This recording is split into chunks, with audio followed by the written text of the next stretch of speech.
Thank you, Mr. Chairman. My name is Larry Marks. I'm an attorney in practice. I'm also Director of Gun Owners South Africa. The one thing that hasn't been touched on here is why do we need these amendments? I mean, we hear what we're going to make amendments about. We hear that there will be amendments. We hear that it's a fait accompli. But what I haven't heard is a justification for the amendments. What is the reason you want to amend the Act? What is the reason the CSP wants to amend the Act? When, at this stage, the Act itself is amongst the strictest in the world on gun control and is only failing because the very state that is trying to amend the Act is incompetent and incapable of enforcing it. So you're taking a failed entity who's trying to fix a problem that it itself is responsible for. That's the first point. The second point is, and I'm going to follow up with what Jonathan said. So you have the WITS report that only came out after threats of PIA applications. Now the CSP tells us, well, we'll just disregard it because it has no relevance. We've done further research, but we're not going to tell you what that is. And based on the further research, we think, because we're, again, speculating, we've now decided we're going to make amendments. Well, with all due respect, there's no proper public participation or input without the research. And without the research, whatever you're saying is completely arbitrary. And on that point, let's talk about arbitrariness. How did you get to the number 6? Where does the number 6 come from? In respect of dedicated sports shooting or in respect of dedicated hunting? Where is the evidence to support why it should be 6 firearms and not 5 or 7 or 3 or 8? What is the basis for that number? Because that is an indication of the fact that this is an arbitrary, thumb-sucking, decision-making process without any evidence-based support.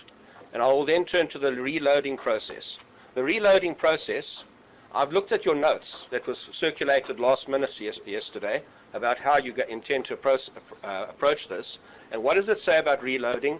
Well, we got 118,000 inputs about why this is a terrible idea, except for a few that were actually pro it, and we'll just disregard it. We got 118,000 people that said that this is wrong. Probably the largest input on any proposed bill in 2021, or probably in the history of this country. And well, we'll just ignore it. We don't like it.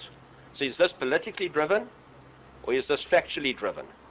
Is this politically driven, or is this based on empirical evidence? Is this in favor of the public, or is this in favor of a small portion of the public or the small portion of government who's driving an agenda? And we want those answers. We want the statistics. We want the research. Otherwise, this discussion is nothing more than a box-ticking exercise on the part of the state, and it's going to be opposed if it goes down the road that Milton actually stated would be followed. I'm giving you that undertaking now from my organization. We won't sit back, and we won't allow it to happen without a proper process and without having input into the entire process and having insight into every bit of research that was done by you to reach this point. Finally, I remember at the beginning of this discussion, we were told that the outside parties who would sit on the outside and the state-interested parties would be sitting on the inside. I asked myself, why is certain party sitting on the inside, which is supposedly an independent entity that has nothing to do with the state? Why are they sitting at the inner table instead of the outer table with the rest of the interested parties and entities? And that to me is an indication that this is a politically driven process and not a fact-finding investigation process. Finally, you spoke about the appeals board. Well, it doesn't exist. It hasn't existed for 9 months. You have an appeals board that is completely incapable of handling appeals because the current minister has not actually signed off on the appointment of members of that board. So now you have a process, you're trying to fix an appeals board in an amendment that doesn't even exist in the first place. And you tell us that we should actually just bow our heads and accept this. It's not going to happen. Thank you.